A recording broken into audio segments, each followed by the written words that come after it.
Go ahead, Kim. This is white or blue corn right here. All this section. Okay, Akeem want to explain to people about the Hopi corn and that, and some of the traditions, and that's why we've driven out here. So Akima, just it's all yours, bud. This is traditional Hopi farming right here. This is how we been doing this for thousands of years. And this is blue corn. And you want to keep like 4 steps in between. Now, each why one. the 4 steps in between? Because when they get big, They get that they big? get fat. Well, Yeah. they get fat, huh? They get fat, and sometimes they get tall, but they get nice and round. So when you it's cool because when they're all big and tall and you're walking through here, it's like a little maze Oh, okay. because you have all these corns everywhere. It's And about how long does it take for the corn to get that big get that big from when you planted around it? August August. So you Yeah. said you planted when, Akima? in the end of April. The end of April. So Uh-huh. May, June, July. Only 4 months then, huh? They get big like our height. Okay, get about 6 foot tall then, 5.5, 6 Yeah. foot tall. And the way the sayings go is when you plant, these are like your kids. You treat them like your kids.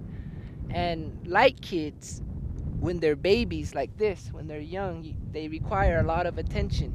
So you got to kind of be out here.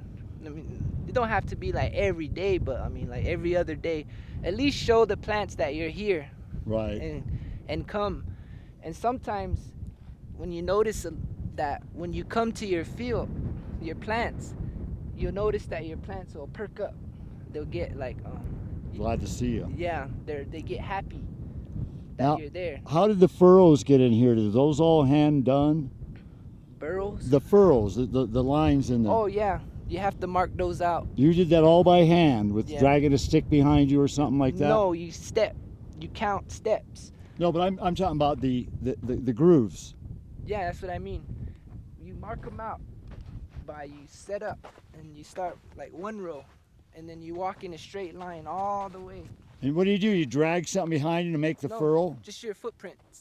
Oh, just this use is caused by a footprint? Yeah, from walking back and forth on it. So what I'm walking on now was created by you walking on it and not dragging something like a tractor, right? No, it's my feet. Yeah.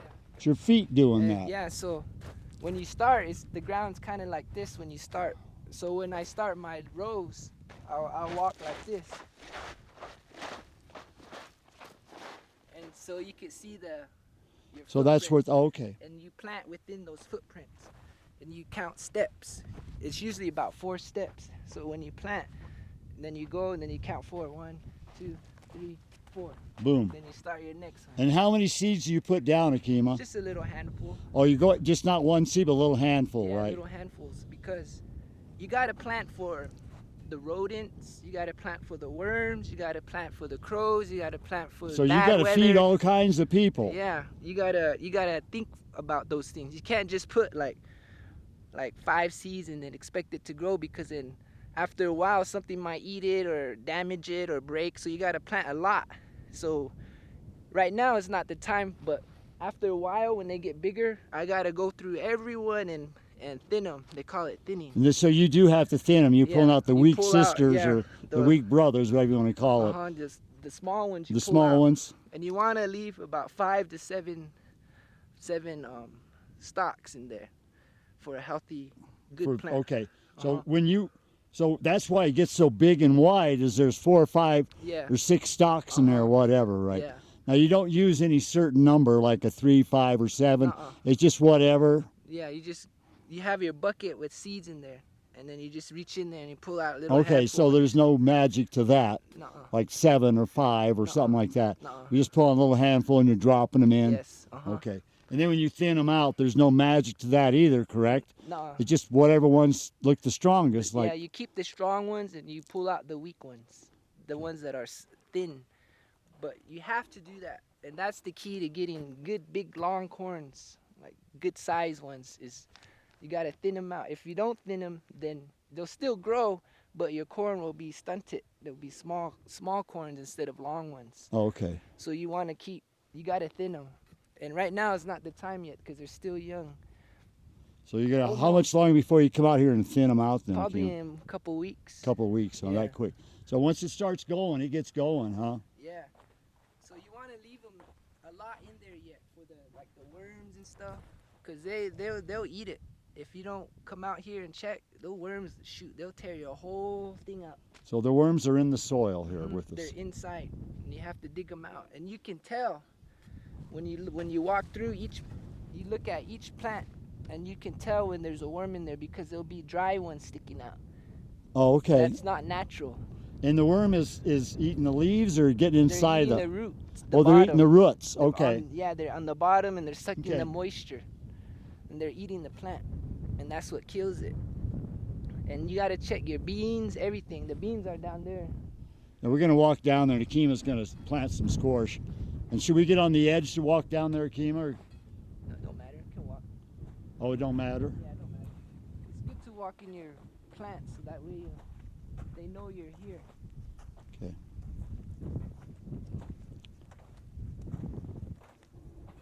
But this is traditional hand planted. This is how we were supposed to do it. And let me tell you, folks, my feet are sinking in here. This is a beach. You know what I'm saying? I'm trying to explain to people that, I always try to explain to people that it's a beach up here. And what it was it's the bottom of the ocean at one time. And you can tell by the Rocks. by the rocks, by the shape of the rocks. the shape of the rocks, the sedimentary rock washing up here and creating this environment. And you can tell because there's watermarks on the cliffs too. Oh yeah, for sure. You can see that this was all underwater at one time. And I've had a dream about that. We were sitting up at Olaribe, and I don't know if you know those buttes over there by Winslow, going towards Winslow. Remember Right. out? Oh yeah. I had a dream about those It looks like old volcanoes is what they look like to me. That this was all underwater, and that those buttes were sticking out of the water. I can believe that, and that's why they cooled. In fact, I've written about that, Akima. That's funny. That you can tell that when those volcanoes erupted, they were under the ocean, and that's why they're so perfectly formed. And so that was a weird dream I had. Old that. bucket here. Yeah. So Akima's going to show us how you plant squash now, and this is part of Akima's field here too. Yeah. And this side got kind of damaged from that wind. Oh, this is what you're talking about. Got damaged from the you wind, can tell huh? from the dirt. See Oh, how okay. the wind, Right. and the plants over here kind of got damaged because of that wind. So the high wind probably came up and just sandblasted the plants. That's what happened. And Off this ridge. You can tell how this ridge has been sandblasted. and you can tell The by grooves. See how there's dry? That's from the wind. The wind did this. See how these are dried Right. up? The ends? Right. That's from the wind, the blasting on it. And like I said, that this side didn't get hurt that much because of that hill in the tree. Right. It Kind of blocked it. Yeah, but over here is more wide open, and that's why this side got hurt more than that side.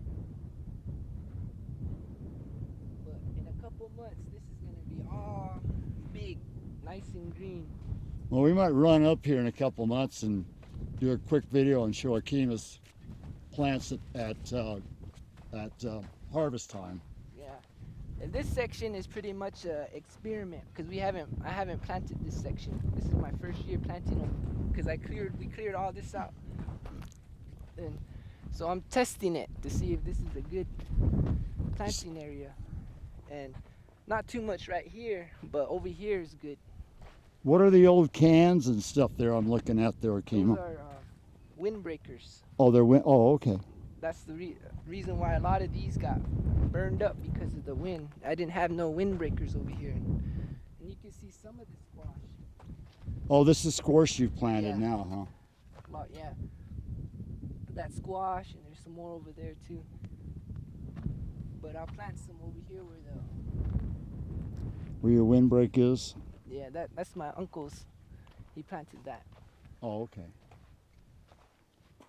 And then as you can see over there, I planted that section over there too. But you can see how the beans got dried up because of the wind. See?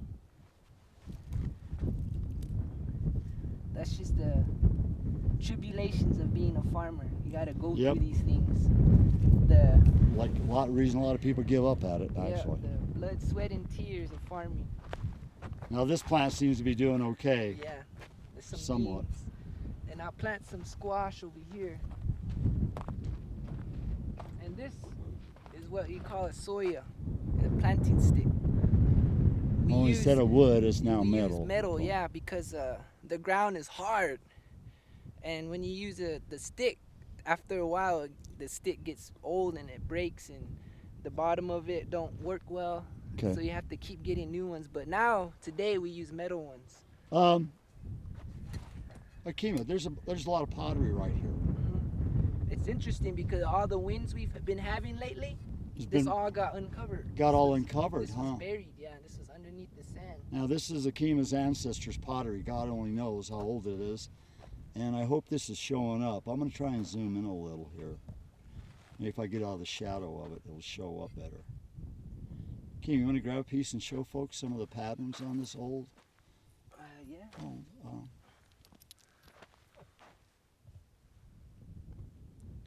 Old ones. Old, as we would say, Ahkima's ancestors' pottery sitting there, and it's just all over. And apparently, someone was living here at one time, huh? Yeah, it reminds me of this joke that some guy, some other tourists came over and they were walking in the back and they found the guy that was talking to him. Right. And he tried to sell this to the to the tourists. Yeah, he's yeah, you want to buy this? This is old. It's like $50. I mean, like thousands of years old. You want to buy it? I sell it to you for 50. And they're like, nah, we don't want to buy it. Then after they said that, he just threw it back down on the ground like that.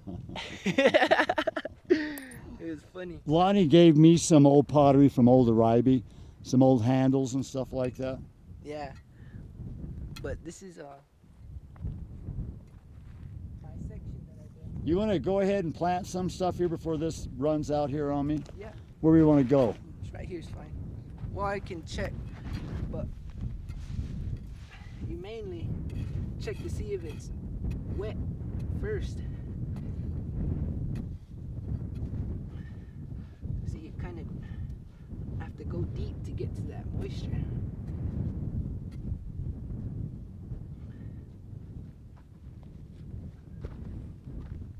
So you can see the Yeah, it's getting. You can see it's down. the moisture. Mm-hmm. That's what you want. And I just use store-bought squash. Okay.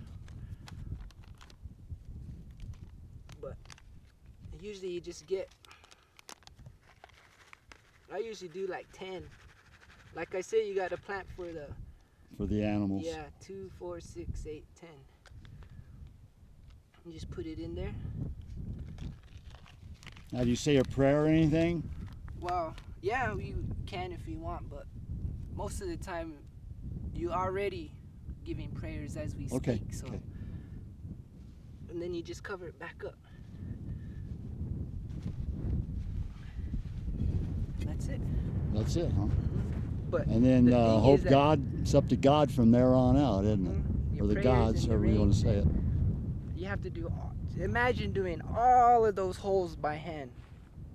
Each one you gotta go and you gotta kneel down, you gotta dig, you gotta put your seed in, you gotta cover it, then you gotta go to the next hole. So it's a lot of work on your knees, your back, your neck, your legs. It's a lot of work. That's why a lot of people Don't do it anymore. don't do it farm with out here. tractors. Yeah, they do tractors now because they don't want to do all this hard work. Then you just count like 3 steps. 1, 2. Then you start another hole. And sometimes it's not wet, and then you don't want to plant there if it's not wet. But because of the purposes of this filming, I'm just gonna show how we plant. And you can see it's getting wet. Mm-hmm. And you'd never think that walking out here there would be moisture down there, you know it? And that's the reason why I was talking about this. The snow is so important. Right, because it soaks. goes slowly, Uh-huh. soaks in. It Just takes- doesn't run through. Yeah, it's not like the rain where it gets wet for a few weeks and it dries up. Right. The snow is very. There's hardly any.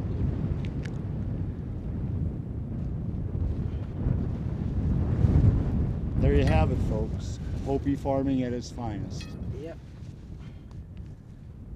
We'll wind this part up here on Ahkima's little field, and we're going to head over to the dances. We'll walk over here and show Ahkima's other little field real quick.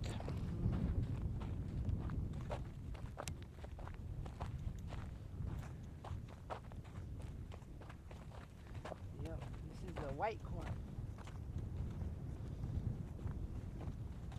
When you plant white corn, you always keep an eye out for perfect ears. Is that your seeds for the next year? No, that's for like a mother corn. Oh, okay. For like babies when they're born. Oh, okay. When they get the 20 days when they get their corn, it's supposed to be a perfect ear of corn.